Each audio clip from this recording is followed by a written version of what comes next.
Good morning, good morning, good morning. Ayan. Ngayon dito tayo sa Alnada Park.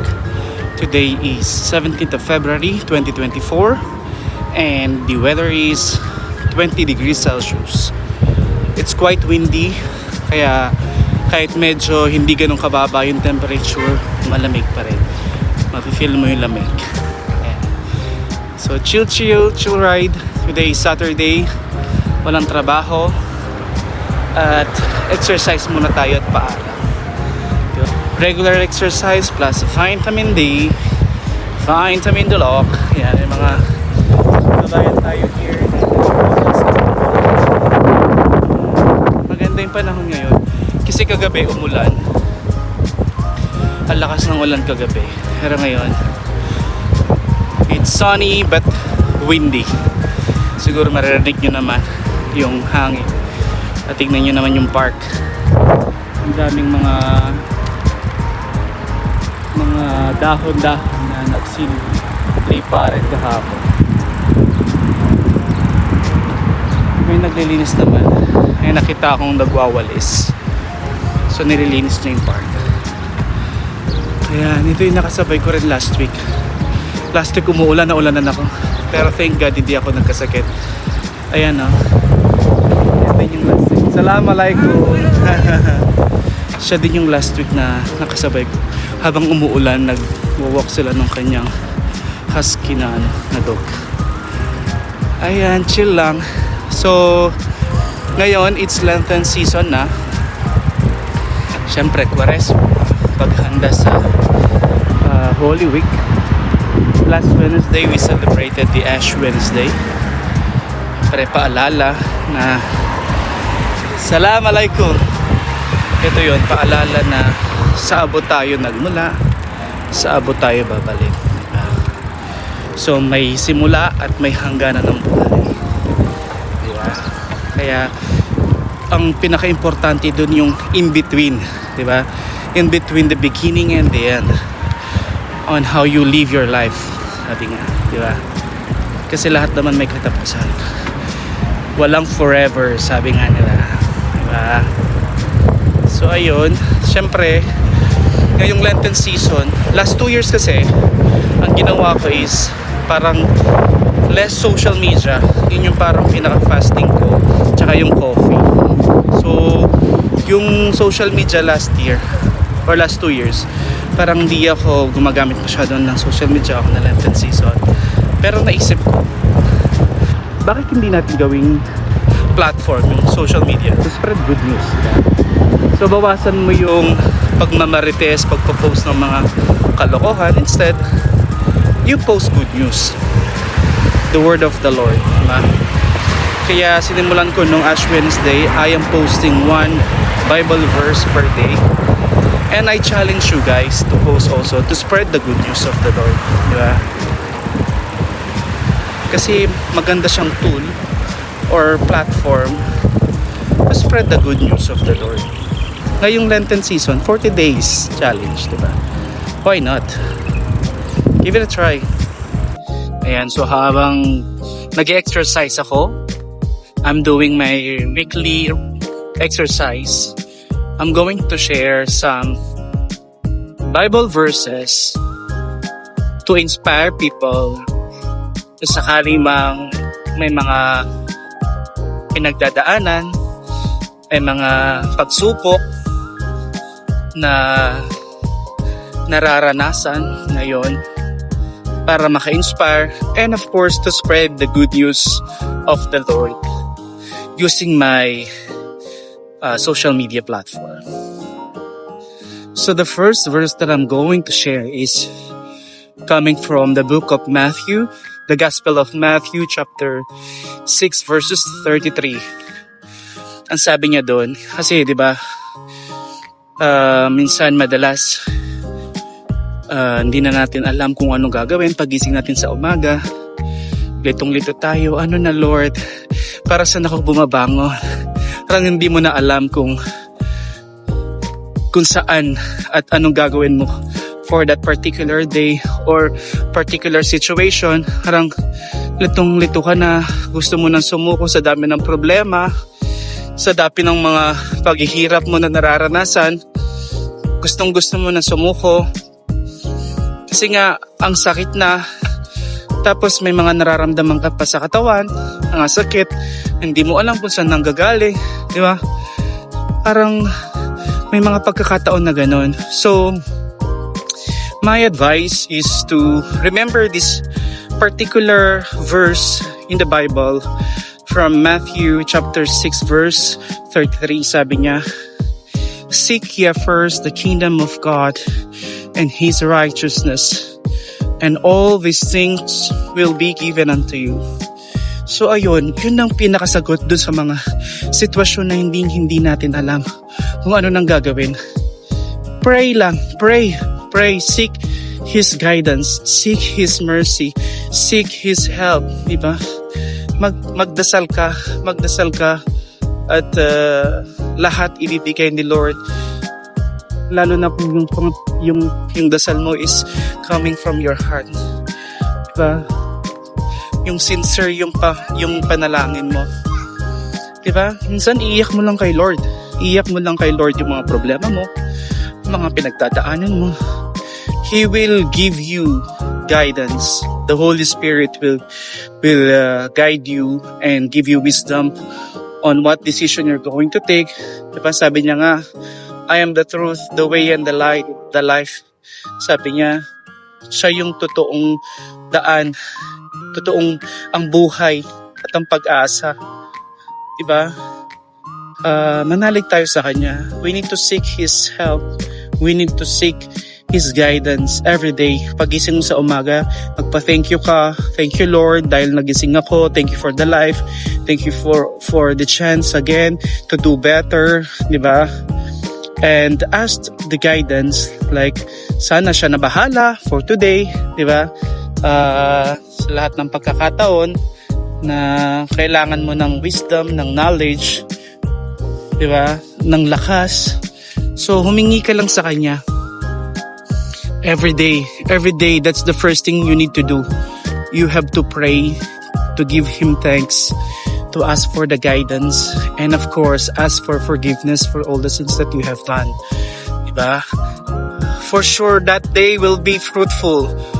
For sure, that day will be guided by Him. Lahat ng decisions mo, kailangan mong ipagdasal kung nalilito ka, diba?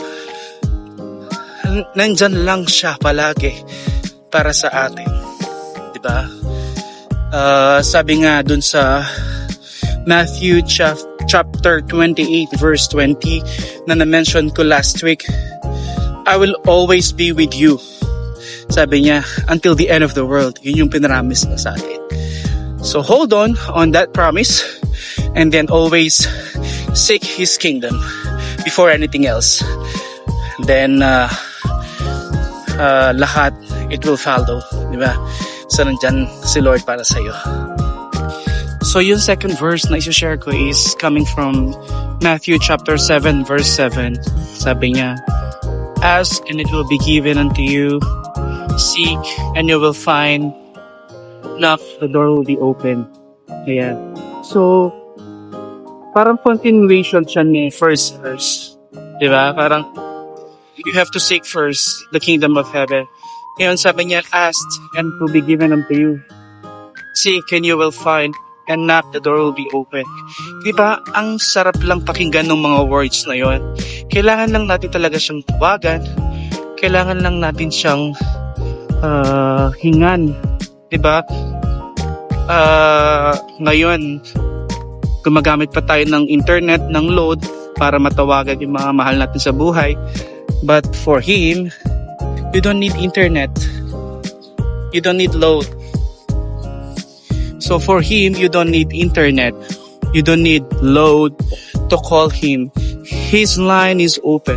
His line is unlimited. Diba? Ano bang tool para makausap siya? It is through prayers. Magdasal ka lang. Pray, pray, pray. Yun ang pinaka magandang bagay na gawin natin para makausap si Lord. Yun naman ang linyang binigay niya sa atin eh. Diba? You have to pray for all the things that you wanted. But of course, di naman lahat ng prayer, sabi ko nga kanina, are answered kasi hindi naman lahat ng pinagpipray natin is according to His will. Kaya may mga prayers na unanswered. So ayun, seek and you will find. Knock, the door will be open. Diba? Siguro dun sa seek and you will find. Minsan kasi may mga problema tayo. And we are focusing on the problem. We are not looking and seeking for the solution. So sabi niya, maghanap ka. May mga solusyon sa mga problema. Lahat ng problema may solusyon. Kung walang solusyon, hindi yun problema, sabi nga. Diba? So seek, knock, and the door will be open. Minsan kasi, sinasarili natin yung mga problema. Madalas, iniisip natin na kaya natin mag-isa. Pero, may mga family members tayo, may mga kaibigan tayo na nandyan na binigay ni Lord for them to help us in terms of need. Diba? We just need to knock on their hearts. Sabi nga dun sa kanta, diba? Sabi niya, in good times and bad times, I'll be on your side forevermore. That's what friends are for. O, diba? So, andyan lang yung mga kaibigan natin. Tawagan natin sila, ask for their help. Kasi, hindi naman natin, sabi nga dun sa kasabihan, no man is an island. Hindi natin kaya mag-isa. We need someone, we need somebody to help us. Lalo na kung medyo mabigat yung mga problema natin. Lalo na may mga pinagdadaan ka. May makausap ka lang, parang luluwag yung iyong pakiramdam. Diba? At minsan, may maiyakan ka lang, parang giginhawa yung pakiramdam mo. That will help you to think better. Kasi kung parang fed up ka na sa mga problems, sa mga nararamdaman mo, minsan gusto mo lang may mapagsabihan ng mga yon. And then later on, parang giginhawa na, then you can think better, diba? Parang, yun nga, you have to seek for help. You have to knock to others' heart para matulungan ka sa mga problema at pinagdadaanan mo, diba? Tsaka, unang-una, nga dun sa verse, Matthew 7, verse 7, huwag mong kalimutan yun. Ask and it will be given unto you, seek and you will find, knock and the door will be open. Ayan, diba? Kadugtong siya nung first verse. And the last verse na isi-share ko is yung two greatest commandments. Diba? Sabi ni, napakadali lang, pero ang hirap gawin. Sabi niya, the first greatest commandment is love the Lord with all your heart, with all your mind, with all your soul. And the second is love thy neighbor. Diba? So, ang pinakautos lang sa atin ni Lord is magmahalan. Magmahalan tayo sa isa't isa. Diba nga, sabi dun sa kanta, sana pag-ibig na lang ang isipin ng bawat isa sa mundo. Diba? Ang sarap lang sigurong mabuhay kung lahat ng tao puno ng pagmamahal. Wala nang gera, wala nang away, walang inggitan, diba?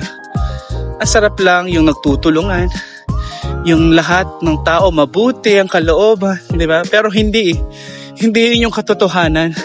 Kaya sabi ko kanina, napakadali pero mahirap. Napakadali lang pakinggan na magmahalan, ganito, ganyan. Pero ang hirap, di ba?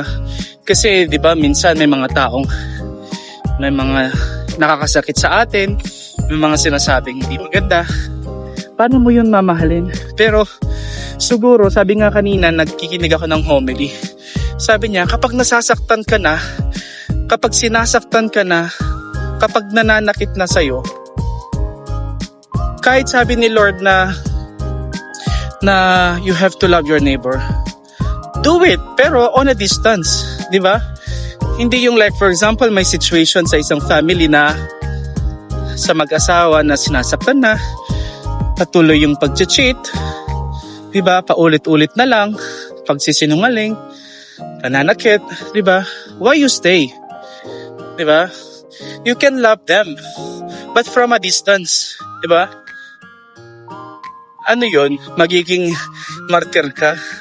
Parang you have to live your life in miserable, parang ganun. Hindi ka naman nilikha ni Lord para maging miserable. Diba? Nilikha ka niya para mabuhay.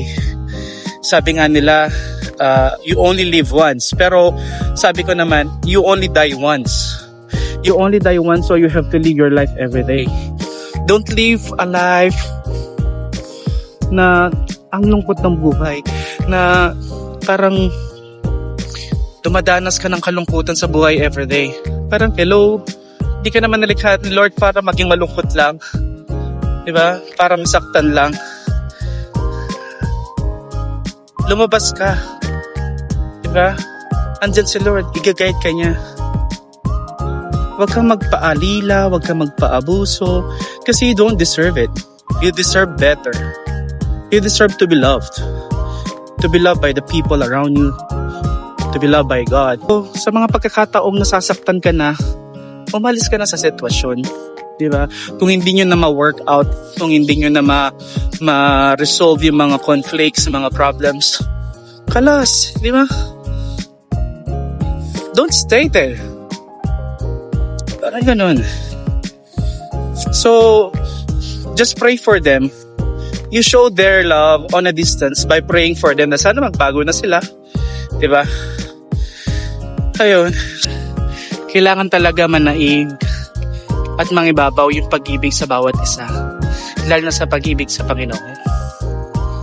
Diba? So those are the three verses that I'm sharing to you. Hopefully makatulong. So first is you Matthew chapter 6 verse 33. Yung seek ye first the kingdom of heaven and His righteousness, and all these things will be given unto you. Second is yung sa Matthew chapter 7 verse 7. Ask, it will be given unto you. Seek, and you will find. Knock, and the door will be open. And of course, the two greatest commandments. Love the Lord your God with all your heart, with all your soul, and with all your mind. And love thy neighbor. So spread love, spread the good news of the Lord by posting a Bible verse per day, especially ngayong Lenten season. Ayan, let us use the social media platform to spread the good news. Ayan. So like what I'm always saying, keep safe, stay healthy, and pray. It works. Till my next video, bye.